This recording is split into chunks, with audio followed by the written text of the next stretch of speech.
गिरोह की जो दूसरे राज्यों में वारदात किया करता था, चोरी के नए नए हथकंडे अपनाता था, वो बड़े शातिर थे, लेकिन पुलिस से नहीं बच सके। आखिरकार वो पुलिस के हत्थे चढ़ गए और फिर पुलिस ने अपनी आगे की कार्रवाई की। बड़ा शातिर है ये चोर गिरोह। 30 से ज्यादा चोरी, डकैती और हत्या। चोरी के लिए ट्रक का सहारा, घर पर छोड़कर आते थे मोबाइल, पुलिस को देते रहे चकमा। एक ऐसा शातिर अंतर्राज्यीय चोर गिरोह जो चोरी के लिए नए नए हथकंडे अपनाता था। उसे लगता था कि वो अपने इन हथकंडों से किसी की भी पकड़ में नहीं आएगा, लेकिन कानून के हाथ बड़े लंबे होते हैं। कोई कितना भी शातिर क्यों ना हो, कानून से वो बच नहीं सकता। कोई ना कोई सुराग वो छोड़ ही जाता है और पुलिस के पंजे में जकड़ लिया जाता है। रतलाम पुलिस ने कैसे ही अंतर्राज्यीय चोर गैंग का खुलासा किया, जिसने इंदौर और उज्जैन संभाग सहित राजस्थान में 30 से ज्यादा चोरियां की, डकैती और हत्या की वारदातों को अंजाम दिया। पुलिस ने गिरोह के मास्टरमाइंड दिलखुश सहित 4 आरोपियों को धर दबोचा, जबकि 2 बदमाश फरार हैं। एक बाछड़ा गैंग आज जो है वो बिलपांग पुलिस ने पकड़ा है, जिसके अंदर जो धराड़ में 20 लाख की चोरी हुई थी वो हम लोगों ने उसमें काफ़ी कुछ जो है वो सोने का मशरूका जो गया था वो, और साथ साथ में कुछ कैश भी रिकवर किया है। ये बाछड़ा गैंग जो है ये जो चोरी करने आए थे उसके अंदर इन्होंने एक ट्रक का और एक गाड़ी का इस्तेमाल किया था, जिसमें 2 पार्टी में बन के आते थे। कुछ लोग जो है वो ट्रक में आ रहे थे और बाकी फिर उसका जो है फॉलो करते करते 4 व्हीलर के अंदर भी आ रहे थे, और उनके द्वारा जो है वो धराड़ के अंदर ये चोरी की घटना कारित की गई और उसके बाद में फिर ये तत्काल जो है वापस चले गए। ये अंतर्राज्यीय गैंग है। अगर देखेंगे तो एक जो दिलखुश करके दिलखुश बाछड़ा है उसके ऊपर 15 अपराध भी है, और इसके द्वारा अपराध जो है वो राजस्थान, नीमच, मंदसौर, रतलाम और उज्जैन ये सब जगहों पर कारित किए गए हैं। इसके अंदर एक 395 मतलब का भी मामला, 2 मामले पंजीबद्ध भी हुए हैं, और आगे और भी पूछताछ करेंगे और तथ्य सामने निकल आएंगे। इस गैंग की खास बात यह है कि ये अलग अलग टीमें बनाकर ट्रक में बैठकर वारदात को अंजाम देने जाती थी, ताकि किसी को कोई शक न हो। वहीं मोबाइल लोकेशन के आधार पर कहीं पुलिस की पकड़ में न आ जाए, इसलिए चोर गैंग घर पर ही मोबाइल और इलेक्ट्रॉनिक डिवाइस रखकर जाते थे, ताकि पुलिस के हत्थे ना चढ़ सकें। घटना करने के दौरान में ये पूरे के पूरे लोग अपने मोबाइल वगैरह बंद रखते थे, मगर जो सीसीटीवी कैमरे हैं पुलिस ने इसके अंदर लगभग 60 से 70 सीसीटीवी कैमरे खंगाले हैं, जिसके अंदर हमें क्लू मिला। क्लू मिलने के बाद में हम लोगों ने जब ये पूरी पूछताछ करी 30-40 लोगों के साथ में जो लगातार चोरी के आरोपी रहे पिछले 10-1 साल के अंदर, उन सब लोगों से पूछताछ होने के बाद में जब पहला क्लू मिला है तो उसके बाद फिर हम लोगों ने इनको इंटरसेप्ट करके और गिरफ्तार किया है। इनके द्वारा जुर्म कबूला भी गया है, रिकवरी भी हुई है, और आगे अभी PR लेके अगली कार्रवाई भी करेंगे। इस गिरोह ने हाल ही में धराड़ कस्बे में एक घर से 20 लाख रुपए की चोरी की थी। इस मामले में पुलिस ने 50 से ज्यादा CCTV खंगाले, तब इस गिरोह का सुराग मिला। पुलिस ने इस गिरोह के सदस्यों को पकड़ने के लिए रतलाम, मंदसौर और नीमच के थानों का 10 साल पुराना रिकॉर्ड भी खंगाला, जिसके बाद इस पूरी गैंग का खुलासा हुआ। पुलिस इन बदमाशों से लगातार पूछताछ कर रही है, जिसमें कई अहम चोरी, लूट और डकैती की वारदातों के खुलासे की उम्मीद है। वहीं बिलपांग थाना पुलिस मामले की जांच में जुटी हुई। न्यूज़ 18 के लिए रतलाम से सुधीर जैन की रिपोर्ट। और अब खबर इंदौर से मिल रही है। ट्रेन की चपेट में आने से 2 छात्राओं की मौत हो गई है। सांवेर केलोद हाला रेलवे ट्रैक पर यह हादसा हुआ है। नई ट्रेन का ट्रायल रन चल रहा था और कोचिंग से लौटते वक्त ये छात्राएं ट्रेन की चपेट में आ गई। 10वीं की छात्राएं हैं, दोनों छात्राएं 10वीं पढ़ती हैं, कोचिंग से लौट रही थी, उस दौरान ये हादसा हुआ। रेल मंत्री ने इस पूरे मामले में जांच के आदेश दिए हैं। तो इंदौर से बड़ी खबर आपको बता दें, इंदौर में ट्रेन की चपेट में आने से 2 छात्राओं की मौत हो गई है। सांवेर केलोद हाला रेलवे ट्रैक पर यह पूरा हादसा हुआ। नई ट्रेन का ट्रायल चल रहा था, उसी दौरान ये दोनों छात्राएं 10वीं में पढ़ने वाली कोचिंग से लौट रही थीं और ये इस ट्रेन की चपेट में आ गईं। इस पूरे मामले को देखते हुए रेल मंत्री ने अब जांच के आदेश दिए हैं। सहयोगी मिथिलेश हमारे साथ जुड़े हुए हैं। मिथिलेश, पूरा घटनाक्रम।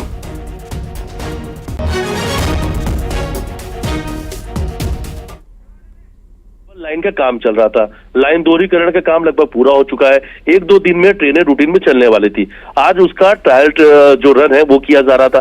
ट्रायल रन की जो ट्रेन है उसकी चपेट में आने से 2 17 साल की बालिकाओं की दो 17 साल की युवतियों की मौत हो गई। अब वजह ये बताया जा रहा है कि जिस जगह पर ये रोज जिस जगह से आती जाती थी, इन्हें पता नहीं था कि आज ट्रेन यहाँ से ट्रेन चलने वाली, उसका ट्रायल होने वाला है, ये जानकारी उन्हें नहीं थी। और उस वक्त वो पटरी पार कर रही थी, ट्रेन की चपेट में आने से उनकी मौत हो गई। और ये 3 सहेली थी, एक सहेली आगे की तरफ चल रही थी इसलिए वो बच गई, और जो दोनों सहेलियां वो आपस में बात करते हुए पटरी क्रॉस कर रही थी और उस वक्त हादसे की शिकार हो गई। फिलहाल इस पूरे मामले को गंभीरता से लेते हुए केंद्रीय मंत्री रेल मंत्री अश्विनी वैष्णव ने इसमें डीआरएम को जांच के आदेश दे दिए कि आखिर ये पूरा हादसा हुआ कैसे। कहीं ना कहीं से ये रेलवे की तरफ से बड़ी लापरवाही सामने आई है, क्योंकि रूटीन पे जो पंचवटी कॉलोनी है जिसकी तरफ का पीछे का हिस्सा बताया जा रहा, ये लसुड़िया थाना क्षेत्र के आसपास में बहुत सारी कॉलोनी बसी हुई है और लोग अक्सर वहां के ट्रैक को पार करते हैं। और लाइन दोहरीकरण का काम चल रहा था, लेकिन ट्रेनें का उसमें आवागमन शुरू हुआ, यहाँ वहां के लोगों को इसकी जानकारी नहीं थी।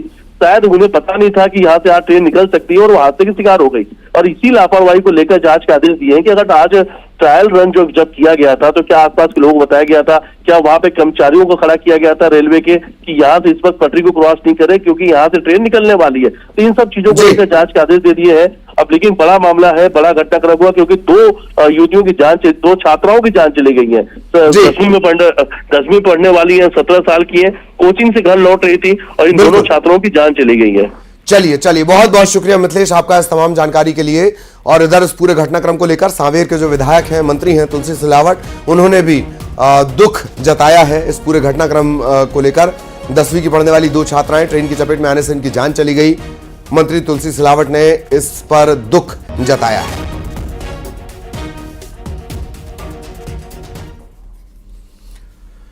इधर ग्वालियर से सामने आया हैरान करने वाला मामला। नाबालिग घर से लापता हुआ और फिर सऊदी अरब के नंबर से फिरौती के लिए फोन आता है। देखिए,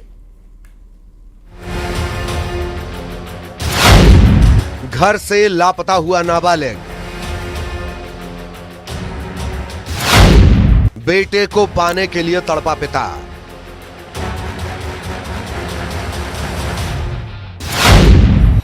पिता ने घोषित किया इनाम, सोशल मीडिया पर घोषित हुआ इनाम, इनाम देख सक्रिय हुए ठग,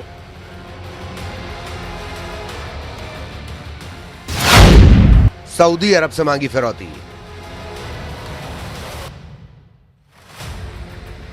जी हां, सावधान रहिए ऐसे ठगों से जो सोशल मीडिया पर पोस्ट देखकर आपसे फिरौती मांग सकते हैं। पूरा मामला ग्वालियर थाना इलाके का, जहां एक 16 साल का नाबालिग पिता की डांट से नाराज होकर घर छोड़कर भाग गया। गुमशुदगी की सूचना पर पिता ने 25,000 का इनाम घोषित किया था। इसे लेकर एक सोशल मीडिया पर पोस्ट किया गया था। पिता ने सोशल मीडिया पर इनाम की पोस्ट डाली तो ठग सक्रिय हो गए। ग्वालियर क्षेत्र में एक नाबालिग बच्चा 16 वर्ष का घर से चला गया था, अचानक गायब हो गया था। तो उस पर से 14 तारीख को उसके परिजनों द्वारा थाना ग्वालियर में रिपोर्ट दर्ज कराई गई और सोशल मीडिया पर पोस्ट भी डाली गई कि अगर कोई को जानकारी मिले या कोई को सूचना मिले या दिखे तो इस संबंध में उनके परिजनों को सूचित करें। तो उस पर से उनको लोगों ने, जो आजकल फ्रॉड वाले हैं, साइबर फ्रॉड वालों ने उनको फ़ोन करके भी मतलब फर्जी कॉल करा और कॉल करके बोला कि 2 लाख रुपए लेकर जाओ, आपका बच्चा मिल जाएगा। पिता के मोबाइल पर सऊदी अरब के नंबर से फोन आने लगे और बेटे के किडनैप का दावा कर अकाउंट में 2 लाख रुपए डालने की धमकियां मिली। इसके बाद परिजनों ने पुलिस थाने में शिकायत दर्ज कराई। सूचना थाने पर दी तो उसको ट्रेस करा तो वो सऊदी अरब का नंबर निकला। इसी बीच लड़के को गुजरात में से फ़ोन आया, जो अपहृत बच्चा था, और उसने अपने पिता से 500 रुपये मांगे, पैसे ख़त्म हो गए थे उसके। तो उस पर से फिर लोकेशन ट्रेस करके और ग्वालियर थाने की पुलिस ने जाके अहमदाबाद के पास से बच्चे को बरामद करा और परिजनों को सुपुर्द कर। मामले की जांच में जुटी पुलिस तो पता चला कि नाबालिग छात्र की शहर में अंतिम लोकेशन स्टेशन के सीसीटीवी में कैद हुई थी। ट्रेन में चढ़ने के आधार पर पुलिस अहमदाबाद पहुंची। पुलिस ने गुजरात के अहमदाबाद से नाबालिग छात्र को बरामद कर लिया। सुशील कौशिक, न्यूज़ 18, ग्वालियर। और अब कहानी बदले की। वो बदला लेना चाहता था, उसे अपने साले को सबक सिखाना था और उसने रिश्तेदारी का गला घोंट दिया, रिश्तों का कत्ल कर दिया। रंजिश में आकर वो खून का प्यासा हो गया। मासूम की मौत का खुलासा, फूफा ही निकला हत्यारा, साले से थी रंजिश, बेटे के मौत की रची साजिश। खरगोन जिले की चैनपुर पुलिस ने जब 8 साल के मासूम के कत्ल की जांच शुरू की तो इस बात का जरा भी शक नहीं था कि हत्यारा कोई रिश्तेदार ही होगा, वो भी नजदीकी। लेकिन जैसे ही जांच आगे बढ़ी, मामला आईने की तरह साफ होने लगा। 8 साल के मासूम का कातिल निकला उसका ही फूफा। दरअसल शेरू रावत का अपने साले से रंजिश थी और इसी रंजिश के चलते उसने रिश्ते नातों की हद को पार कर दिया और जो फैसला किया वो काफी खौफनाक था। शेरू रावत ने 8 साल के बच्चे की जान लेने में रिश्तेदारी का गला घोंट दिया। छोटे से मासूम बच्चे को मौत के घाट उतारते वक्त उसका दिल जरा भी नहीं पसीजा। उसने अपने एक साथी के साथ मिलकर साले को सबक सिखाने के लिए उस बच्चे को मारने के लिए तैयार हो गया, जो रिश्ते में उसके बेटे से जरा भी कम न था। दोनों ने मिलकर बच्चे की गला घोंटकर हत्या कर दी। देखिए 22 तारीख को चैनपुर थाना क्षेत्र में एक अवयस्क बालक की हत्या का मामला था। इसमें एक वैवाहिक कार्यक्रम के दौरान बच्चा गया हुआ था, सुबह उसकी डेड बॉडी मिली थी। इसमें एक विशेष टीम बनाई गई थी और इस पूरे केस में खुलासा हुआ है जिसमें 2 आरोपी अरेस्ट हुए हैं। पारिवारिक विवाद इतना बढ़ गया कि बात मौत तक पहुंच गई। 22 दिसंबर को जब नाले में मासूम अजय का शव मिला तो किसी को जरा भी अंदाजा नहीं था कि एक छोटे से बच्चे से भी किसी की दुश्मनी हो सकती है। लेकिन 2 जल्लादों ने न सिर्फ मासूम की जान ली बल्कि उसका शव फेंककर फरार हो गए। लेकिन वो भूल गए कि हर मुजरिम अपना निशान छोड़ जाता है और कानून के हाथ काफी लंबे हैं, उसकी जद से कोई बच नहीं सकता। दरअसल अपनी बहन के साथ 8 साल का मासूम अजय पड़ोस में शादी में शामिल हुआ था। बच्चे के गायब होने और उसका शव मिलने से शुरू हो गई तहकीकात। धीरे धीरे परत दर परत खुलासा हुआ, असलियत सामने आई। पुलिस को शेरू पर तब शक हुआ जब उसे इस बात की जानकारी मिली कि आमतौर पर वो गांव में नहीं आने वाला शख्स उस दिन गांव आया था। आरोपी जो अरेस्ट हुए तो एक शेरू है और एक रमेश है। शेरू बेसिकली जो मृतक बालक है उसके क्लोज रिलेशन में उसका फूफा है और रमेश उसका साथी है। पूछताछ हुई है और जो इसमें इनका मोटिव सामने आया है, बेसिकली इनके पारिवारिक डिस्प्यूट्स थे। शादी कार्यक्रम से बच्चे को किनारे लेके गए और इसका स्ट्रैंगुलेट करके इसकी डेड बॉडी को खेत में जाके फेंक दिया गया था। पहले बच्चे का गायब होना, फिर उसकी लाश का नाले में मिलना और फूफा का गांव आने की कड़ी को पुलिस ने जोड़कर देखा। बस फिर क्या था, हकीकत सामने आई और रंजिश के कारण रची गई साजिश का पर्दाफाश हो गया। कहते हैं ना, जुर्म बहुत देर तक छिपता नहीं है ना अपराधी। इस मामले में भी कुछ ऐसा ही हुआ।